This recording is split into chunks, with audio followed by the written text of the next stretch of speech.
राजू खरे यांच्या हस्ते सरकोली येथे अंबाबाई मंदिराचे उद्घाटन। स्वखर्चातून बांधून दिले अंबाबाईचे मंदिर। माजी आमदाराच्या गावातच राजू खरे यांचे कौतुक। पंढरपूर तालुक्यातील व मोहोळ विधानसभा मतदारसंघातील असणारे सरकोली हे गाव, या गावामध्ये मोहोळ तालुक्याचे संभाव्य उमेदवार उद्योजक राजू खरे यांनी स्वखर्चातून अंबाबाईचे मंदिर बांधून दिले आहे।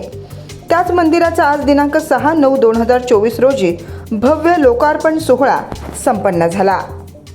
छत्रपती शिवाजी महाराज यांचा आदर्श मानून सर्वप्रथम या कार्यक्रमाच्या निमित्तानं मी समस्त सरकोलीकरांना आवाहन करतो की महाराष्ट्रामध्ये चाललेल्या मराठा आरक्षणाला माझा जाहीर पाठिंबा आहे आणि मराठ्यांना आरक्षण मिळालंच पाहिजे, हा त्यांचा मूलभूत हक्क आहे। आणि त्याच्यासाठी जर तुम्ही मला संधी दिली तर विधिमंडळात सुद्धा आवाज उठवू, परंतु आपल्याला आरक्षण मिळाल्याशिवाय आम्ही स्वस्थ बसणार नाही। आणि मग देव, देश आणि धर्माचे रक्षण करण्यासाठी आई तुळजापूरच्या भवानीच्या आशीर्वादानं छत्रपती शिवाजी महाराजांचा जन्म झाला। त्यावेळेचा कालखंड असा होता की आपले देव सुद्धा आपल्याला लपवावे लागले होते, आपला धर्म सुद्धा संकटात होता। त्यावेळेला आई तुळजापूरच्या भवानी मातेनं छत्रपती शिवाजी महाराजाला दृष्टांत दिला आणि भवानी तलवार देऊन या महाराष्ट्रामध्ये, या देशामध्ये हिंदवी स्वराज्य स्थापन व्हावं म्हणून भवानी मातेनं आशीर्वाद दिला। आपल्याला माहिती आहे की 350 वर्षापूर्वी या महाराष्ट्रामध्ये, या देशामध्ये छत्रपती शिवाजी महाराज रयतेचा राजा होऊन गेला।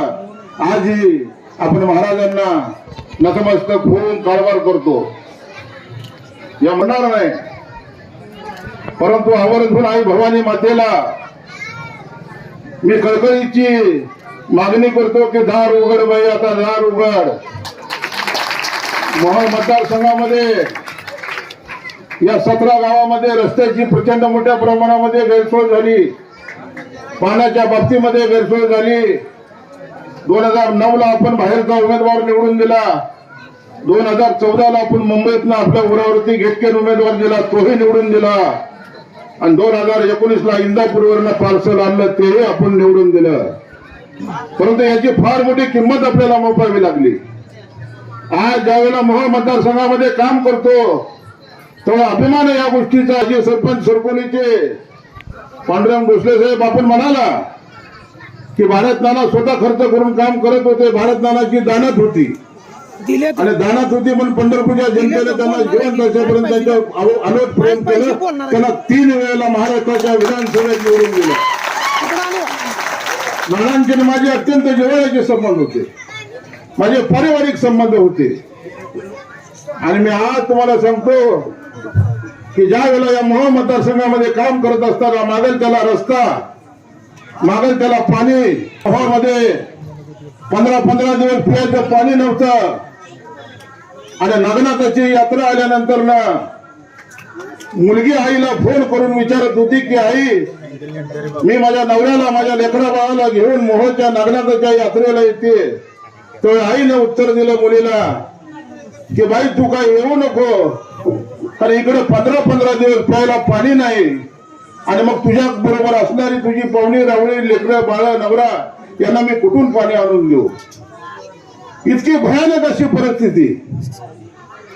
आणि मग नागनाथाच्या यात्रेच्या निमित्तानं मी ताबडतोब पहिले 5 टँकर दिले, त्याच्यानंतर पुन्हा 5 टँकर वाढवण्यात आले।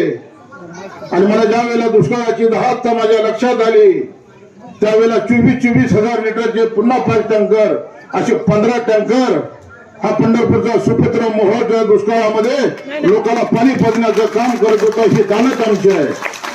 भोसले साहेब आपण म्हणाला की ही नानांची दानत होती, पण या पंढरपूरच्या मातीचा एक गुण आहे की इथं खूप चांगली माणसं जन्माला आली। आणि मग या दुष्काळामध्ये 15 टँकरना आपण ज्यावेळी पाणी देत होतो तर 15 दिवस मोहळा पाणी येत नव्हतं.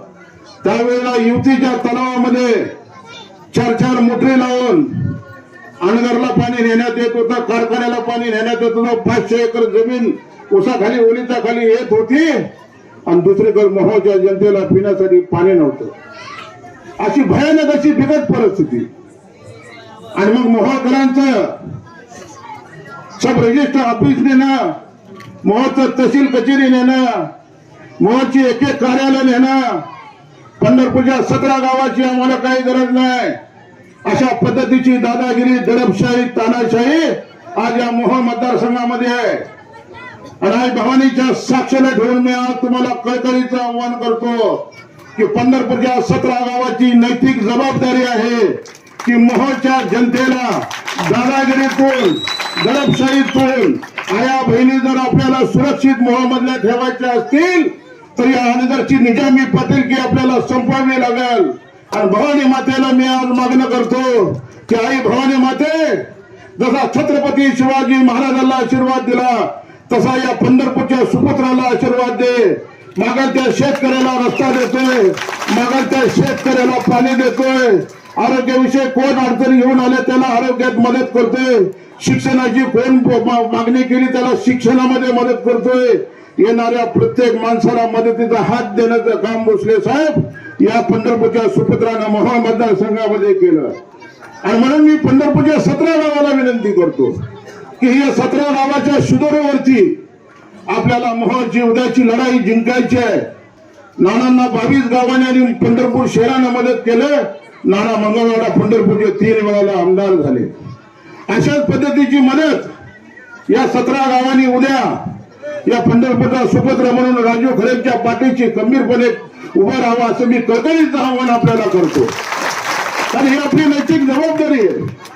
ज्या वेळेला भवानी मातेचं भोसले साहेब आम्ही भूमिपूजन केलं त्यावेळेला मी म्हणलं होतं की राम हरी आज याचा भूमिपूजन सोहळा झाला, मी पुन्हा ज्या वेळेला इथं येईल त्यावेळी मंदिराच्या उद्घाटनाला येईल.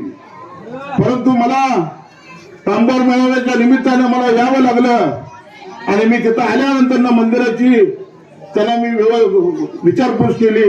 मी राम हरीला 2 दिवसाला, 3 दिवसाला, 4 दिवसाला फोन करून विचारत होतो की राम हरी अशा पद्धतीचं भवानी मातेचं मंदिर उभं राहिलं पाहिजे, इतकं देखणं मंदिर उभं राहिलं पाहिजे की सरकोणेकरांना हेवा वाटावा अशा पद्धतीचं भवानी मातेचं मंदिर उभं राहावं.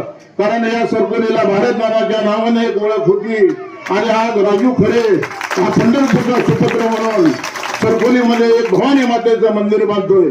निवडणुका येतील, निवडणुका जातील. आज आपण नानांचं नाव घेतो. आज या मंदिरावर लावलेल्या पाठीवरती राजू खरेंचं नाव आहे, हे कधी नाव पुसलं जाणार नाही. आणि मग आपण पाहतोय या मोहोळ मतदारसंघामधली फार विचित्र परिस्थिती आहे. तिथल्या आया बहिणीवर सुद्धा अन्याय अत्याचार केले जात आहेत. अनगरमध्ये उज्ज्वला थिटे नावाची महिला, पोलीस पाटलाची सून, 28 एकर जमिनीची मालकीन, नवरा वारल्यानंतर, सासरा वारल्यानंतर ना तिला बेघर करण्याचं काम या अनगरकरांनी केलं. 50 वर्षे पोलीस पाटीलच्या घरामध्ये ज्यांचा सासरा पोलीस पाटील होता, ज्यांचा नवरा पोलीस पाटील होता, ज्या वेळेला ते गिदोळ घरी गेले त्यावेळेला ती बिचारी एक मुलामुला घेऊन 28 एकर जमीन करत होती. परंतु या काळ्या नजरेनं तिच्यावर दृष्टी पडली अनगरकरांची आणि जातीवंत पाटील घराण्याची ती सुनबाई होती. माझी भगिनी शेवटी जीवाला आणि मुलाला वाचवण्यासाठी तिनं अनगर गाव सोडलं. या देशाला स्वातंत्र्य मिळून 75 वर्ष झाली आणि 15 ऑगस्टला ती माता, ती भगिनी माझी मोहोळच्या तहसील कचेरीच्या समोर उपोषणाला बसली आणि तिची मागणी काय होती की माझी 28 एकर जमीन मला करू द्या. माझा एकुलता एक मुलगा आहे, त्याचा वडील वारलाय, त्याचा आजोबा वारलाय. या पाटील आमच्या पोलीस पाटील घराण्याला या अनगरमध्ये 2 नंबरचा मान आहे. परंतु त्या थिटे उज्ज्वला थिटे नावाच्या ताईला 28 एकर जमीन सोडून, घरचा वाडा सोडून तिला पुण्याला स्थायिक व्हावं लागलं. हे कोणची दादागिरी आहे? ही कोणची निजामी पाटीलकी आहे? तर छत्रपती शिवाजी महाराज असले असते तर या पाटलाचा चौरंग केला असता. आणि म्हणून मी पंढरपूरच्या या 17 गावातल्या जनतेला मी कळकळीचं आवाहन करतोय की आपल्याला ही निजामी पाटीलकी संपवावी लागेल. पंढरपूरची भूमी ही वारकऱ्यांची भूमी आहे, ही साधू संतांची भूमी आहे. पंढरपुरामध्ये इतके दादा आले, इतके दादागिऱ्या झाल्या, इतके गुंड जन्माला आले, परंतु पंढरपूर शहर आणि पंढरपूर तालुक्यानं या गुंडांना चंद्रभागेमध्ये गाडण्याचं काम केलं. अशी ही पंढरपूरची नगरी आहे. आणि म्हणून मी या 17 गावांना निवडणुका 2 महिन्यावर येऊन टेपलेल्या आहेत. मोहोळची 90 गावं, पंढरपूरची 17 गावं आणि उत्तर सोलापूरची 24 गावं आणि मोहोळ शहर म्हणून हा मतदारसंघ आहे. आणि या 17 गावाच्या सुधारेवरती या मोहोळ विधानसभेची निवडणूक मी लढतोय. मला फक्त महागाई येऊ देऊ नका. या 17 गावातल्या आणि भोसले साहेब सरकोलीकरांना मी हात जोडून कळकळीची विनंती करतो. जात पात धर्माच्या पलीकडे जाऊन आपण लोकांना पाणी पाजत होतो, आपण लोकांना रस्ते देत होतो, आपण लोकांना आरोग्यविषयक मदत करत होतो, आपण लोकांना शिक्षणासाठी मदत करत होतो, कोणाच्या गरीबाच्या लग्नाला मदत करत होतो. मी कधीही पाहिलं नाही हा कुण्या पक्षाचा, हा कुण्या गटाचा, हा कुण्या तटाचा आहे. म्हणून मी सरकोलीकरांना विनंती करतो की भारत नानांना जसं आपण 3 वेळेला सरकोली हे मोहोळला जोडलं होतं. भोसले साहेब आमची जबाबदारी जादा होती तर नानांचं गाव मोहोळला होतं आणि पंढरपूर शहरातून आम्ही नेहमी नानांना 10,000च्या वर लीड दिलं. आणि मी जिथं राहतोय त्या वार्डात गेले 20 वर्ष झाले नानाचा नगरसेवक निवडून येतोय. आमची विचारसरणी वेगळी होती आणि ह्या विचारसरणीला स्मरून सांगतो की सरकोलीकरांना मला खात्री आहे या भवानी मातेला साक्ष ठेवून तुमची सगळ्यात मोठी एकच जबाबदारी आहे की या मोहोळमधली दादागिरी, दडपशाही, तानाशाही आया बहिणी सुरक्षित ठेवण्यासाठी पंढरपूरच्या पांडुरंगाच्या आशीर्वादानं, आई तुळजापूरच्या भवानी मातेच्या आशीर्वादानं आणि या 17 गावाच्या सुधारेवरती मी मोहोळ विधानसभेची निवडणूक लढवायला निघालेलो आहे. मोहोळकरांची साथ आहे, उत्तर सोलापुरांची साथ आहे. पण मला खात्री आहे की पंढरपूरची 17 गावातली जनता या पंढरपूरचा सुपुत्राला विजयी करण्यासाठी हातभार लावल्याशिवाय राहणार नाही अशी अपेक्षा या कार्यक्रमाच्या निमित्ताने बाळगतो आणि मी आपली रजा घेतो. जय हिंद, जय महाराष्ट्र.